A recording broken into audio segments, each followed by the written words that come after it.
lokola yo mosantu. Yokufela kinga. Ovesika na biso mekulusu. Otalisinga nzela. Otalisa biso nzela tokoki kolonga. Yesu ndeko na boli. Bande kwa libota bakoki kobwaka. Alléluia. Yolinginga mingi. Kasi yo linga biso ya mbote tobotama Yesu Masia. Yokufela kinga. Talondima kufa na ekulusu pona biso Jésus de Nazareth. Otalisinga nzela. Otalisanga nzela elonga. Kileka mwa. Alléluia. Alléluia. Rakabasaka baboshe. Alléluia. Yekamana ya baba boshe. Jésus. Alléluia. Alléluia. Na okimela wapi? Batonga bachola yosa nzambo kufelanga nekulusu. Alléluia. Soko pasi sokoliwa. Na yebi okolongwa na ngaite. Okotikanga soki mokete mosantu je crois ça. La puissance de ton sang, c'est l'amour de Golgotha me réclame. Alléluia. Car il est écrit, ils te feront la guerre, mais ils ne te vaincront pas. Alléluia. C'est le sang qui est plus que le sang d'Abel. Le sang de Jésus de Nazareth. Alléluia. Alléluia. Alléluia. Alléluia. Yeah. Alléluia. Okende wapi mosantu Yesu Masia soki na yote. Tango malade matimi nganga ba condamné Yahweh Yosué lokola métier par excellence.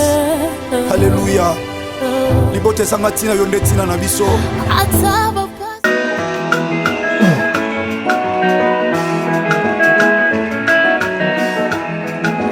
Moko papa no pangwe atongo moko lo pango azwili kanisa ko sala ya elanga azwa ki penser asala peza bilanga o nakatelanga lona kible sima mikolo atindi ya ye basali babeta mwa tourna katelanga e basali bakoma kuna na katelanga bakuta evre boti na katelanga kakesika mokonzi akona kible o bazwili kanisa ko vuzale matiti mokonza yalobi te penza botika mo enokela mvula esika moko ebimela moyo esika moko sima mikolo tokoyeba nzete na bamuma nango mawo tozoyebaka tozoyebaka alobi tozoyebaka manga ekobota paipai te o paipai ebotaka mbila te o mbila ekobota kokoti te kokoti ekobota pamplemuse te tozoyebaka nzete na bambuma tokoyebaka nzete na bambuma tozomona bamisilma na banzambala tozomona bamupe na bajabele tozomona kimangise na bavere blanc biso bakretien toyebani na ninyo bana ya de la foi bayebani na ninyo ibebukelobi prie sans cesse yokoma kotonga bato okoma botwa ekobo okoma kolangwa masanga okoma koswana nazoka sans cesse na yoke lobakoma makasi bible ekute elobi prie sans cesse yokoma kotonga bato sans cesse okoma botwa ekobo sans cesse okoma kolangwa masanga sans cesse okoma koswana sans cesse yebisa ye tozoyebaka nzete na bambuma tozoyebaka tozoyebaka nzete na bambuma manga ekobota paipai te paipai ebotaka mbila te mbila ebotaka kokoti te yoka tozala mosantu eza te koboya kolia misuni eza te kotika mapapa libanda eglise eza te kolanda bitambala botande bambuma molimo botande bafui de l'esprit bazote ya zolia bazoka na kati eglise bazote ya koti na ye na kati ya fensebu bazote ya zolala na ye na kati eglise bakoma kozala likelemba na kati eglise badefisaka biloko d'église ya nzambe te mawowo nzete na bambuma tala ye nzete na bambuma nzete na bambuma yebisa elisu nzete na bambuma tala ye nzete na bambuma mona ye nzete na bambuma tozoyebaka nzete na bambuma tokoyebaka nzete na bambuma ekomama mokristo aza mwinda o azotengisa bisika nyonso azali ekomama mokristo aza mungwa o azopesa kuna kati ya mokili bakristo alelo bakoma bololo esiko futela kokoma bololo esiko tekela kokoma bololo ndenge nini okobenga bato na kati eglise tozoyebaka nzete na bambuma tokoyebaka nzete na bambuma manga ekobota paipai te paipai ebotaka mbila te yoka Pierre azalaka kowanga na Yesu bambuma molimo ekangaki Pierre o batalaki elateli nelobeli Chrétien yebaka bilamba kolata o bashipa mikuse na kati eglize te o bakolekaka nzoto na eglize te o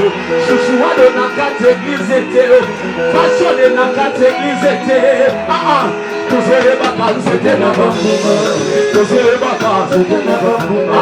tozoyebaka tozoyebaka esanga bololo abie tokontinue bololo ifonatala bapapa yoka ebanda boni ikorone bima na nzoto ya moto tobimisa miselekete na nzoto ya bato tobimisa bambisi na nzoto ya bato eloko ekotaki na molimo botika ngobima mpe na molimo mpola bimisaka molimo ya piton emonanaka na miso ya bomoto te Yesu abimisaka milimo na fude dagara emonanaka na miso ekotala te yo mobimisi bimisa mpe femme de nuit bimisela biso mpe mari de nuit tozoyebaka nzete na bambuma tozoyebaka tozoyebaka eselaka te kuna na koyoka botoboko nzete na bambuma tozoyebaka tozoyebaka yoka Yesu abenganaka bato na kati ya temple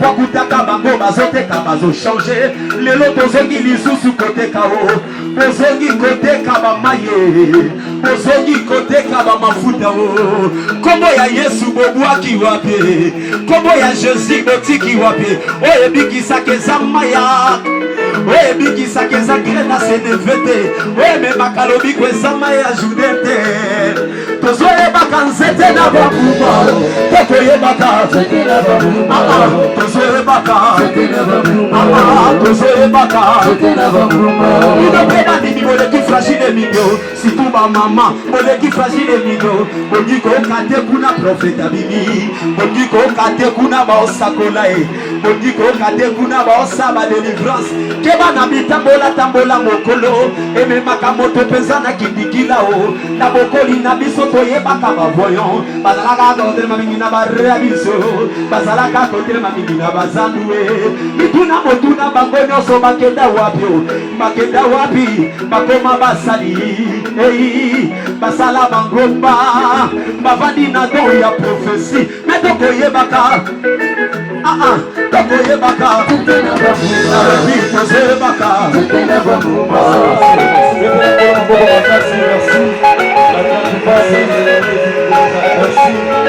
Merci Frère Silas. Merci Frère Silas, Yalouana Angola. Un grand merci beaucoup. Merci. Oui, merci. République démocratique du Congo. Et c'est cette 37e communauté des assemblées de Dieu au Congo. Église locale, centre évangélique de la foi en Christ. CFC ainsi. Mot de circonstance pour la dédicace de l'église centre évangélique de la foi en Christ. Chers serviteurs de Dieu, chères servantes de Dieu, frères et sœurs dans le Seigneur, distingués invités, bonsoir. La gloire soit rendue à Dieu Tout-Puissant pour sa grâce qu'il nous accorde jour les jours. Nous sommes très heureux de vous recevoir cet après-midi à l'occasion de la dédicace du temple de l'église centre évangélique de la foi en Christ. L'église centre évangélique de la foi en Christ a vu le jour le dimanche 6 novembre 2016 au sein de l'immeuble 1 mètre de Paris au quartier 7 sur l'avenue Tombe numéro 17 dans la commune d'Ndjili. Nous remercions en passant le couple Emma et maman Joséphine. Dans le souci d'avoir une résidence fixe, Dieu, car l'or et l'argent lui appartiennent. Le visionnaire de cette église, l'évangéliste Jean-Paul Mayata de la Foi, a lancé une opération d'achat parcelle pour Dieu, HPD en cible. Au bout d'une année et 5 mois, le Seigneur nous a donné une parcelle, un terrain de 27 mètres de longueur et 11,5 mètres de largeur.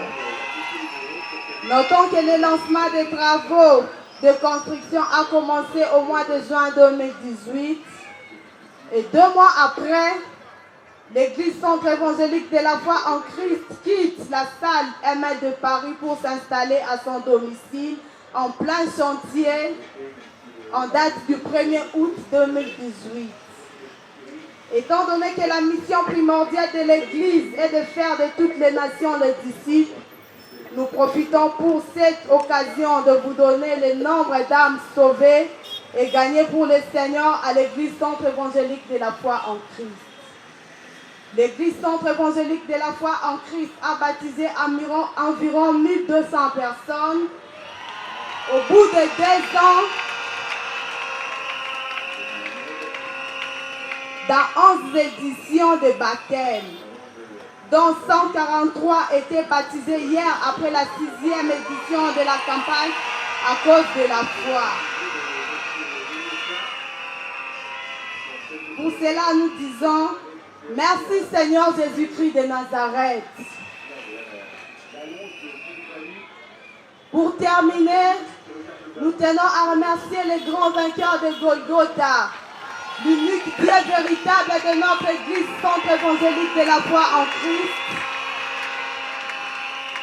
Nous remercions aussi l'évangéliste Jean-Paul Mayata, pasteur de la foi, pour le sérieux et la fidélité à l'œuvre du Seigneur. Nous remercions encore toute personne qui a contribué pour l'achat et la contribution de cet édifice que nous dédions aujourd'hui à Dieu. Nos remerciements sont également adressés à l'architecte Matanu Almeida, l'auteur du projet et son équipe, à l'établissement Bella Metal et à tous les techniciens d'ici ou d'ailleurs. Vive la République démocratique du Congo! Vive la 37e communauté des assemblées de Dieu de la RDC! Vive le centre évangélique de la foi en Christ! Je vous remercie. Voilà, pasteur Herbi, c'est au bon encourager moi en Abisso. Merci à famille, merci d'encourager notre sœur famille. Voilà, d'encourager faire l'acclamation.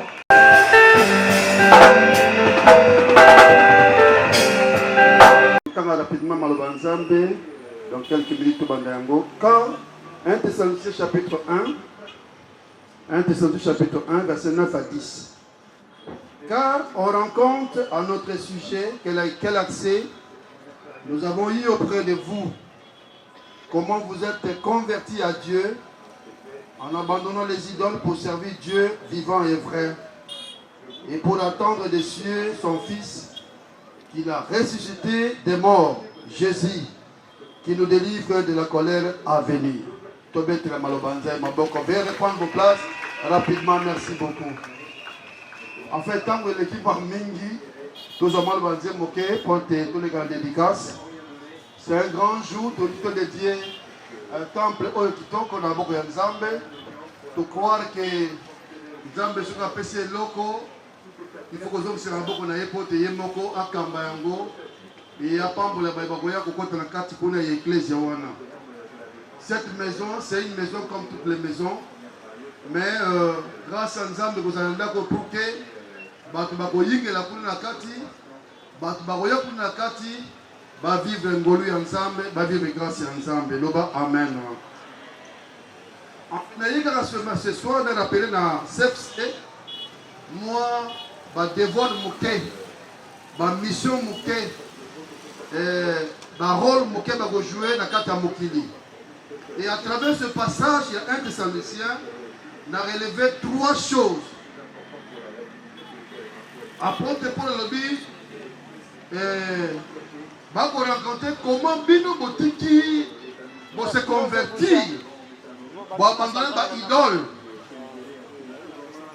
pour nous servir Nzambe, pour nous causer la Yesu. Il y a trois choses. La première chose, c'est la conversion. Loba conversion. Loba conversion. C'est très important, Bandekolangai. Au cause de la monde Nzambe, tout commence par là. Avant de faire ça, il faut que mon abotama. Nous allons mon amour sango na commune Kimbanzeke. Mamoko a commission mon na beaucoup ya famille, l'état civil. Batuni mama wana. Mama kombo nan, kombo ya mwana yo. Alors bi matondo. Abotami le combien? Abi non, papa mokonzi. Moi nanga na botami te, nanga komisa kombo avant. Papa lobi te za la kaboité. Avant komisa mwana kombo, il faut ça la nini? Il faut ça la nini Yo mwana na botami na nte, oso pesi kombo yo komisa ye a na buku. Et ça la kate. Moi, il faut bota ma bota zo kombo. Avant que mon zo kombo ya chrétien, il faut d'abord que bota ma sika. Et bandeka tesonika, mingi na bango bayamba ki Yesu lokola bokonzi, ba pesi mokongo na mokili. Ba pesi fila bango na Yesu, ba komba na Nzambe. Na ebiti na poko lelo ko la dangai, soko yo bongo la motema. Soko yeba Yesu lokola mokonzo bikisa yo. Ça c'est avant batako lokola mona kata libota, batako lokola mona Nzambe, il faut banabo ko botama yasika. Nana yo kinalo ba amen makasi kona. La première chose au bandeka c'est ba koye. Ils allaient te moto a bongo la motema. Et te moto wana asa la volte face. Avant que de boye a changer comme direction mususu. Moto wana bete moto yo a komi ko bongo a komi mona Nzambe. Bokanda Jean chapitre 1 12 bete. Baba ya miye apesi bango bokonza kobenga mabana ya Nzambe. Nano Yesu Masia te na lokobe mona ya Nzambe. Pourquoi mona ya Nzambe? Il faut yamba Yesu lokola bokonzi. Mobiki sa bon moyen. Tolobi amen. La deuxième chose dans le verset oyo, botiki ba idole pour nous servir Nzambe. On ne sert jamais Dieu tant que oza na kati ya mokili. Au cause de la chose, on a 2 mètres à la fois. On sait la Nzambe, on sait la capelle Satan, il faut la choix. Il y a la Nzambe. On lingo sa la Nzambe, tout lingo sa la mokili. Bande ko Thessalonique, tant batiki mokili bon limitema, ils ont choisi de servir Dieu. Bapoli ko sa la Nzambe. Voilà moi devoir monter na pesa bande ko sepsi. Que moi je fais dans cette église. Na sala ga musala ni. Na moni ba protocole, na moni ba yembi, na yoki ba terse bazali. Yo musala no sala ka l'église. Nous avons été sauvés pour servir notre Dieu. Ce qu'on bika ki la bomo ina yo pote, osa ela Nzambe. Osa ela Nzambe ni. Onga zaka mundimi ya simple. Mundimi ya simple za la kate. Ou bien beaucoup de motema tote. Et à ce moment-là, quand tu as tout le monde doit être acteur dans l'église encore. Moko le moko faza la mosali na Nzambe. Lobanga na za mosali ya Nzambe, lobanga na mosali ya Nzambe. Na oki bien tolo makasi. Oui, mais faut ba mosali na sala kuna. Na quand il y a service à Nzambe, nous avons 3 choses, 3 missions. La première mission, c'est glorifier Dieu. Kokumba Nzambe. Kotonda ye. Kokumba adorer Nzambe. La deuxième mission, c'est nous exhorter mutuellement. Comme il est dit ça. Dans une église primitive, bagala mouvement comme d'ailleurs Barnabas, autrement dit fils d'exhortation. Azala qui moi dans l'île ici. Avec le ministère de découragement. C'est c'est très bien, c'est bien ma case. Mais on doit encore aller plus loin. On doit encore pousser. Quand vous voyez ça, la boîte, il y a Pierre. C'est avance en pleine eau. CFC, vous devez avancer en pleine eau. Vous avez 1200 personnes, 2000 personnes, c'est bien. Il faut encore aller dans la profondeur qu'on puisse se coller à l'Igosoguna. Et pour le groupe de Malamu, nous avons la mission, n'est-ce pas? Il y a Gomilendisa, Oya Lemba, Oya Zonga Sima, Oya Zalaka Makas, Mabetse Libakou na église, Nanzela, na famille. C'est la deuxième mission, l'édification. Ministère, il y a qu'on l'aime, ça va dire. Ministère, il y a qu'on encourage, ça va dire. Nakata Makambo, Asuni Kambaliwali, passe à l'Iwa. On va l'exhorter, l'encourager, pas à la Makas, à la carte d'ambition. Troisième mission, voilà pourquoi on a fait un service sur Wana, tu as eu un temple pour le revendre de sabbat. Parce que pourquoi vous avez la barre, vous avez vendre sabbat? Parce que troisième mission, le but est pour l'attendre des cieux. Tous les Yesu Massi à Kosonga. Parce que la Yesu libanda te. Parce que la Yesu na quelque part. L'église de Saint-Paul, tous les Yesu. Yo que la carte à bureau, vous avez à côté de la vie, papa. Ah, battez ma carte vanda. Vanda pour te mokoza benga yo kota kata ndako na kata biro yamba yo. C'est ici dans cette église bako vandisa yo na malelisi na mateya na ba prière pose la nani pose la Yesu Masiya. Elinge yamba yo. Église na biso e na pose peso esika. E vandisa molimu na yo. E vandisa bomo ine pote avant te Yesu Masiya ya akuta yo sa ya ko vandisi. Ayebisi ba yekoli. Bo vandisa bango. Bosala nini yo? Bosala nini yo? Bofandisa bango. Avant te balia mbisi. Na mapana na simbewa. Na sengi mutu nyonso avanda. Yo lingozo wa libala. O lingozo wa musala. O lingozo wa voyage. Au na CFC. Il faut te yo vanda. Soki yo vandi. Makambo za koluka wano ko soyango. E église. Ana mokumba ya ko vandisa yo. Na bomo ina yo ya nzoto. Bomo ya molimo. Avant de Yesu Masiya ya, osio mi vandi sa malam. Ma pomme le couteau sur vandi. Je me suis voyagé dans le client. Dans les communiqués. Je peux communiquer à Bibandeko. Donc ça la voyage quelque part. Mais la seigneur na motonyon so avanda. Pote avion toujours comme matin, calamité tout le ça décollage. Mais ceux qui osent vendre terre, au Sanin, au Kokwaya. Pilote a tiré en marche. Tu vends des bisous surtout. Quand on vient ça comme matin, c'est pour ça qu'on dit ngana, ngana ça qu'on vend. Au son mona, la carte avion, voyage avion, c'est dans 2 moments. Comme matin, pe ko kita. Tant qu'on l'a pas pour la kabatu. On a la Yesu Masiya te au bungi, au pengui, au tiki nzambe. Parce que ça comme mata. Quand on a tombé quelque part, ou comme un ministre, ou comme un député, ou comme un bourgmestre, on a Yesu Masiya te au zongisima au pengui, ou comme un orgueil, au zalaka simple moutou, au zalaka moutou gentil, banda yo mati, makabou se changer. Et église, à côté de yo, l'olé kati, au gogo vanda kati kabonzambe pote, on dinga na pamba te. Toloba amen. Deuxième moment en avion, et ça moment de Kokita. Lelo makabe masakate. Lelo makabe comme une malade. Lelo okufeli ndeko songolo. Et ça moment de Kokita. Ce que vous avez Yesu Masiya malamu te, okopengwa. Okekotalisa. Okepa ndaka banganga. Oluka solution kuna libanda. Parce que vina yo e fanda te. CFC a ça disposé. Na batei bazali ebele apote. Vandi sa pomo ina yo, tango yo ko mata, pe tango yo ko kita. Toloba amen. Le soleil finira toujours par apparaître.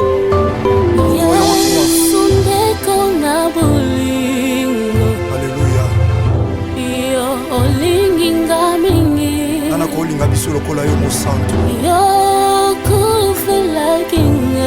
Ovesika na biso mekulusu. Otalisa biso nzela tokoki kolomba.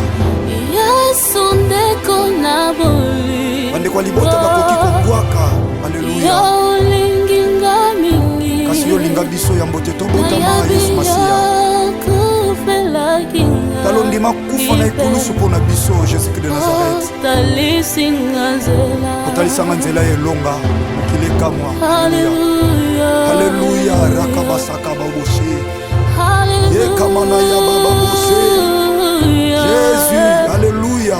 Alléluia. Na okimela wapi? Batonga bachola yosa nzambo kufela ngane kulusu. Alléluia. Soko pasi sokoliwa. Na yebi okolongwa na ngaite. Okotika nga soki mokete mosantu, je crois ça. La puissance de ton sang, c'est l'amour de Golgotha me réclame. Alléluia. Car il est écrit, ils te feront la guerre, mais ils ne te vaincront pas. Alléluia. C'est le sang qui confisque les sangs d'Abel. Le sang de Jésus de Nazareth. Alléluia. Alléluia. Alléluia. Yeah. Okende wapi mosantu Yesu Masiya soki na yo te. Tango malade emati mwinganga bakondane yawe Yozué lokola métier par excellence. Alléluia. Libote sanga tina yo nde tina na biso.